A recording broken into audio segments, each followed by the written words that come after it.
to quadratic equations, an introduction. The word quadratic comes from the word quadratus, the Latin word for square, and this is St. Peter's Square in Vatican City, and this is because it's a square in Rome where Latin was spoken. In institutions of higher learning, such as the University of Illinois pictured here, central open areas used for student leisure and for traveling between buildings are called quads. Quadratic equations create the shape of a parabola whose general shape is used in arches in building construction, parabolic dishes for receiving and focusing electromagnetic wave particles, focusing a light source into a beam as in a flashlight, and for tracing or calculating projectile motion. This basketball player, while making the shot, unconsciously programs a quadratic equation path with the purpose of tracing an accurate parabolic trajectory through the hoop. One of my favorite math teachers on YouTube, Minkus BC, made a video introducing quadratic equations, and I use his explanation here. His video somehow lost its sound, so I'm recreating his instruction here. This is Joe Quadratic, a basketball player, with his equations. We're going to look at how a quadratic equation comes about. Here Joe has a linear equation, something like you've seen before, 3n plus 5n minus 2 equals 0. His first step might be to say, I'm going to take this minus 2 and move it to the other side of the equal sign, where it changes to a positive 2, or just 2 for short. His next step might be to join these two n terms together, where together they make 8n.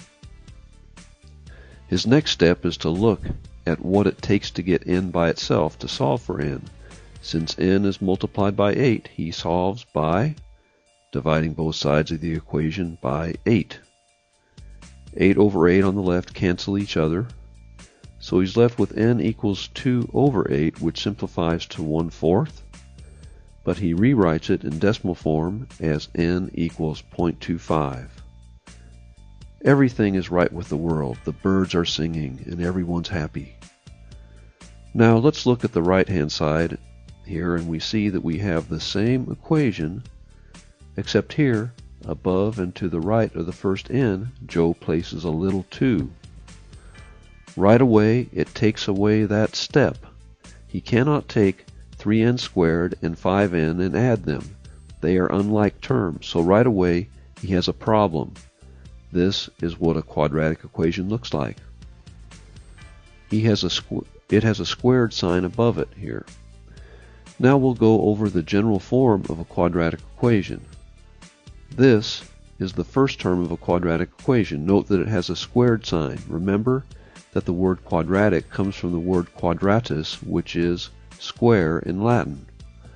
And this is the second term of a quadratic equation. It has the same letter as the squared term, but it is not squared. We have a 0 on the right side. If it is not a 0 on the right side, we will try to make the right-hand side of the equation 0.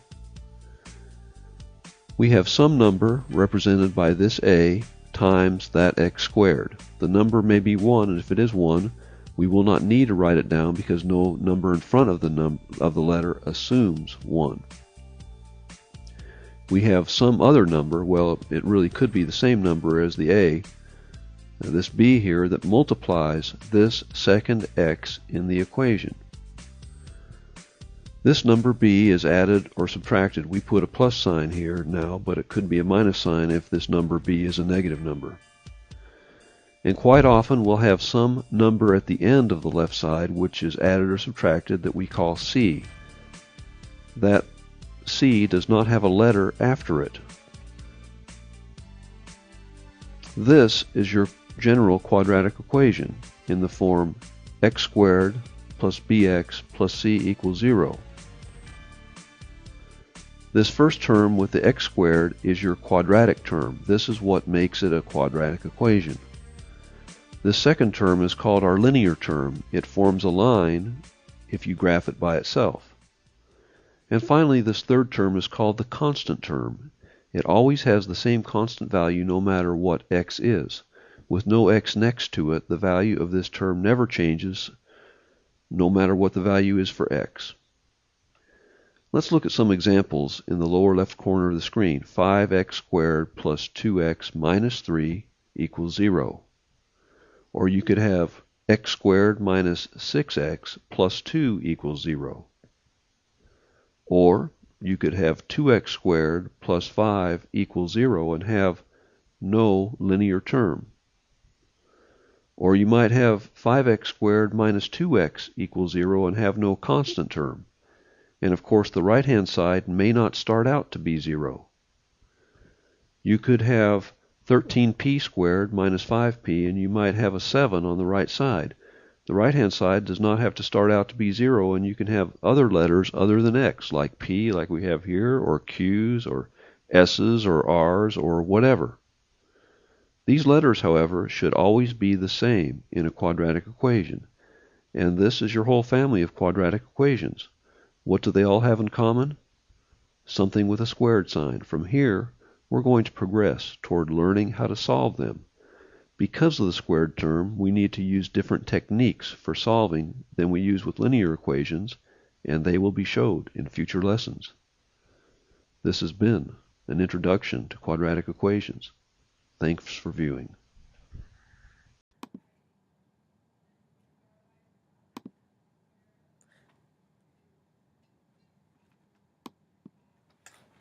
Hi guys, it's Mrs. Bracy. Even though I'm not at school today, I recorded this video so that you would see the concept for today's lesson. The video you just watched was a nice review of what quadratics are. Remember, a quadratic is an equation with an x squared in it, and we always want to remember for a quadratic equation, the standard form is ax squared plus bx plus c equals 0. And the most important thing in this equation is the x squared, because when we have x squared in an equation, we solve it differently than if there are no exponents. Okay, so the concept we're going to talk about today is going to involve a linear term. The concept we talked about last class did not involve the linear term, which, as you saw in the video, is this term right here, the term that has an x with it. So now that we have a linear term, we have to change the way that we solve, and today's concept is going to be solving by factoring. So if you remember factoring from the previous unit, you should be pretty good to go with this. First things first, let's consider this question. We have the equation ab equals 0, and the question is what values of a and b would make this equation true. If you remember the zero product property, in order for two things to multiply to 0, one of them has to be 0. So that means in this situation, since a times b has to equal 0, either a is equal to 0 or b is equal to 0, or both are equal to 0, okay? But the only way for two numbers to multiply to 0 is for one of them at least to be 0. So that concept is going to help us solve these next few equations. So if I have c times d equals 0, same idea as above, a times b equals 0, then we can split these up into two separate things and say then either c equals 0 or d equals 0, okay? So that's what that means there. Now this says c minus 5 times d equals 2. So then we just want to see, okay, are there any values that would guarantee that this is equal to 2?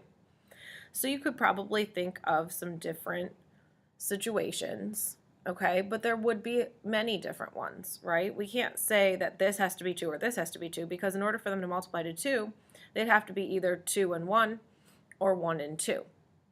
So the fact that there's different situations kind of makes this a little more confusing, but we could have c minus 5 equal 2 and d equal 1, or we could have c minus 5 equal 1 and d equals 2. And this is really a tough situation because now we're listing multiple possibilities.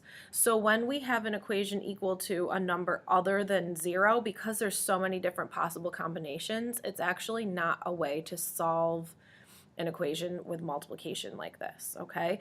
But if you look at this situation, which is a little bit different, if the product is equal to 0, then we know that one of these two things of the product have to be equal to 5. So either C minus 5 is equal to 0 or D is equal to 0.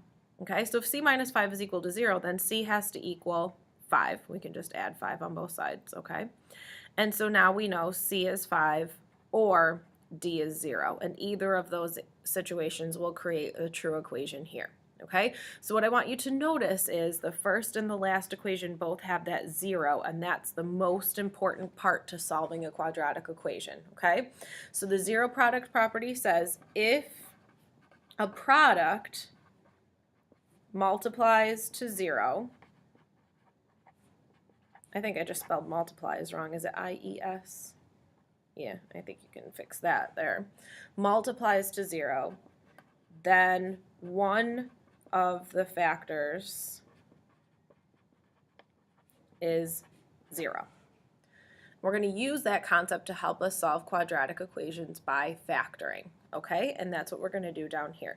Note here that this is also called finding the roots, solutions, or zeros. These words are all the same thing. The words represent the answers we get to the equation, okay? Here's the process you're going to follow. First thing you're going to do is get the equation equal to 0. These steps you are going to write down on a flashcard in a little bit, so we're just going to jot them down here first. The second thing you're going to do is factor the quadratic. You remember how to factor? I hope you're all saying yes right now. GCF, dots, trinomials, easy or tricky. Okay, so you're going to do one or two of those things if it's factored completely. The third you're going to do is split the factors up, just like we kind of did above, and I'll show you what that's going to look like. The fourth thing you're going to do is set each factor equal to 0. And the last thing you're going to do is solve for x. And because there's going to be more than one factor, there's going to be more than one equation to solve for x. Okay, now if anybody needs to copy that down, ask the substitute to pause the video, and then you can finish copying that before you move on to the next page. Okay, otherwise we're going to go to page 11. So here's the examples on page 11. The first example here you're going to notice is already equal to 0, okay, because that's always our first step. And it's already factored for us. It's already set up as a product of two binomials. So we're actually going on your steps. We're going back to step 3. I'm going to write these down really quick. Step 1 is get it equal to 0. Step 2 is factor. Step 3 is to split them up. Step 4 is to set them equal to 0. And step 5 is to solve. That's a very shortened version of the steps. So steps 1 and 2 are already done here. So we're going to split these factors up. And the way I like to split them is to make a little t-chart. So I'm going to put a line between the two factors. Notice that's where the parentheses kind of butt up against each other. And then a line across. So I just split this into two sections. And then step 4 says to set each equal to 0. So we're going to set 4x plus 5 equal to 0. And then we're going to set x plus 1 equal to 0. Okay, so we just took each of the separate factors, set them each equal to 0. What we just did was we turned this into two linear equations that we very easily know how to solve. These are just two-step equations.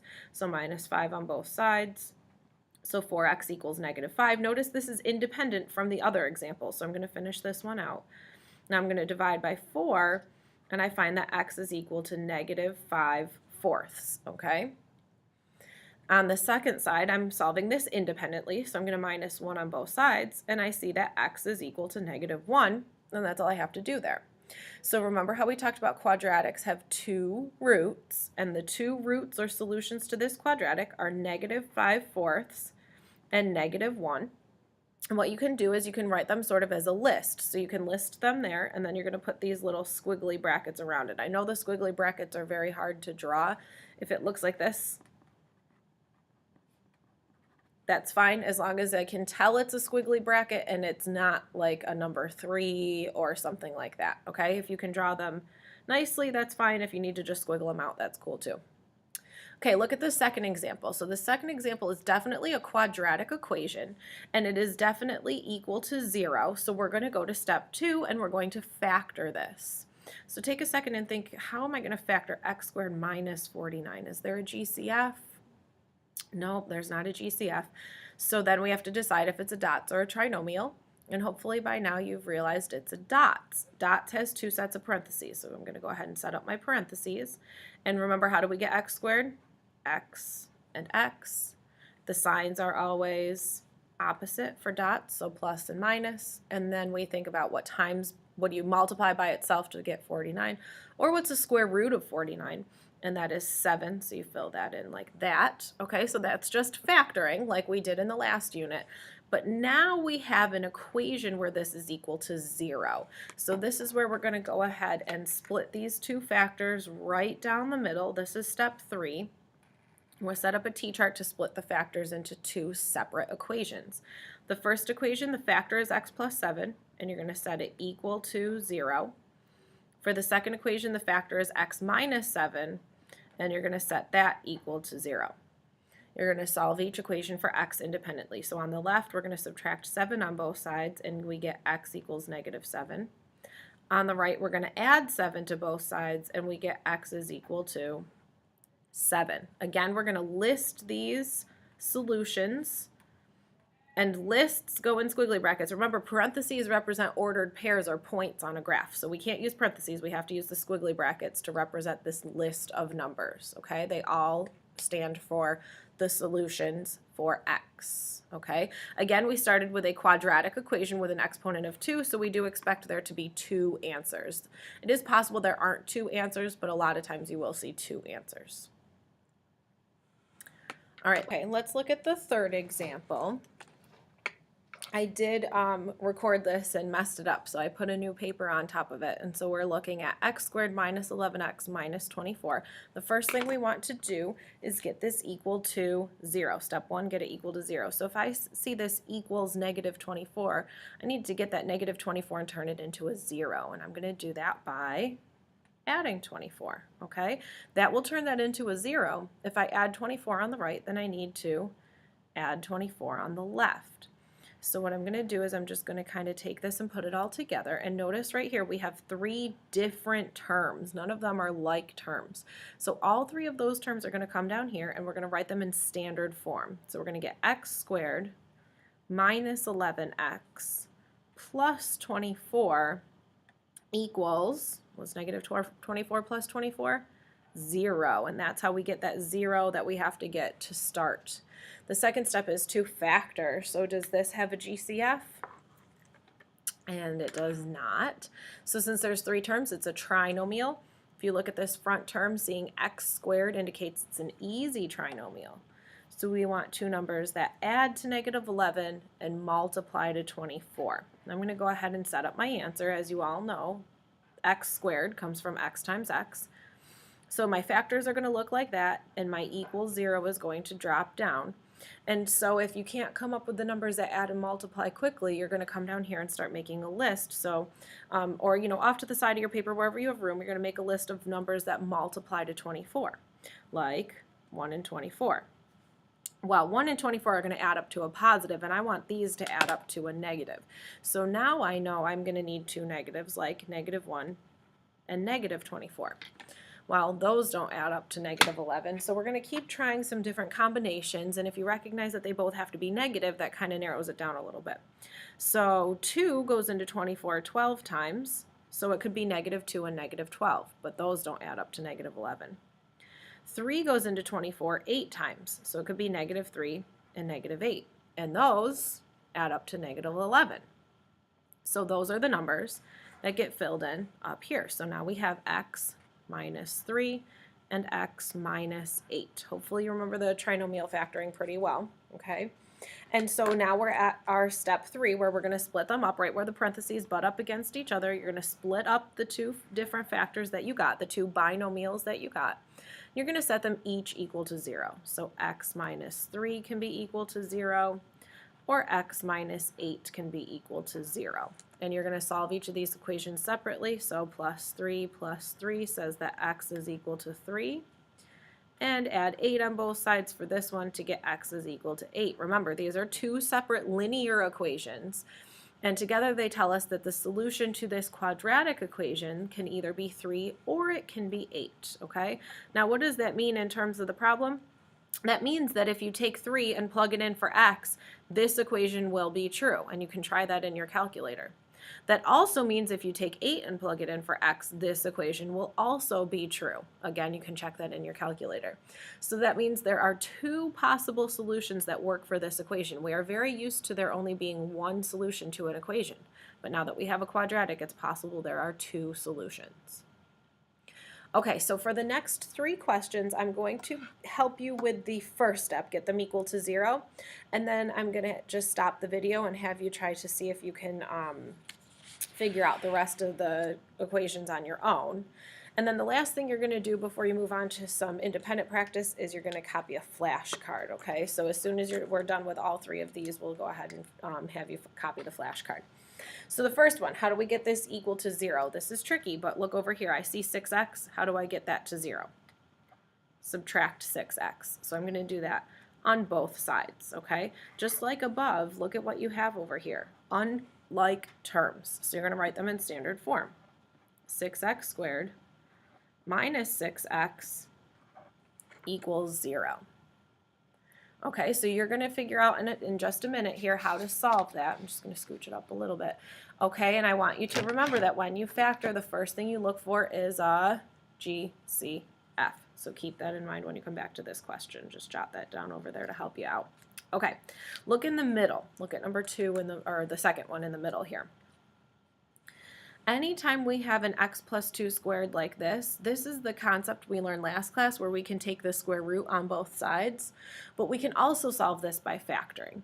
And the way we're going to do that is we're going to multiply out x plus 2 times x plus 2. Now, if you remember from the last 2 units ago, we can do this with that moon, the double distribute, the box method, the crab claw, whatever you guys are calling this. So you're going to do x times x times 2, 2 times x, and 2 times 2.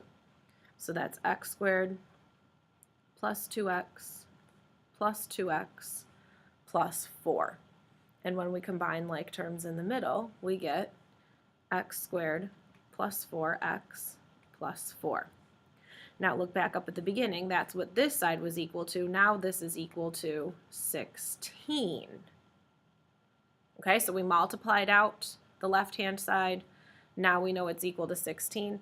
Now we can go ahead and get it equal to 0, and we're going to get it equal to 0 by subtracting 16 on both sides. Now look at this. 4 and 16 can be combined together, so I lined them right up so that I can see that when I'm doing this here. So the x squared and the 4x just come down, okay? And then 4 minus 16 is negative 12.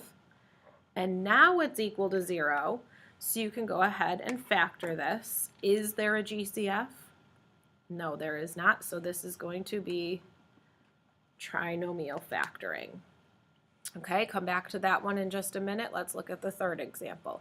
Another example where we have to do some double distributing. So we're going to multiply out this first set of binomials. So 2x times x is 2x squared. 2x times negative 1 is negative 2x. 3 times x is 3x. 3 times negative 1 is negative 3. Now before I combine like terms, I'm going to bring the other stuff down because notice right here there's another term that I might be able to add in. So that was that whole thing. Now I have plus 4x equals 22. All right, so let's go ahead and combine like terms. The 2x squared has no like term, so it just comes down. Now I've got negative 2x, positive 3x, and positive 4x. What does that add up to? So negative 2 and 3 is 1, plus 4x is 5x. So I have 2x squared plus 5x. The minus 3 is now going to drop down, and that's still equal to 22. So how am I going to go ahead and get that equal to 0? And the answer is subtract 22 on both sides. And when I do that, I have 2x squared plus 5x Negative 3 minus 22 is minus 25 equals 0. Now that it's equal to 0, we're ready to factor. Is there a GCF? No, there is not. So this is a trinomial, but not just any trinomial with a 2 in front. It is a tricky trinomial. So trick, try. Okay, so go ahead and finish those up. Mr. Poley will tell you what the answers are at the end and help you out with that. And then you're going to copy a flashcard before you move on to any extra examples. I hope you guys have a really great day. Come see me next week for academic advisement if you need any help. I should be back on Monday, so come on in on Monday morning and see if I'm here. All right, and I hope I'll bring some great calculator tricks back with me from my conference, some cool things that I can show you guys. Okay, have a great weekend. See you on Monday.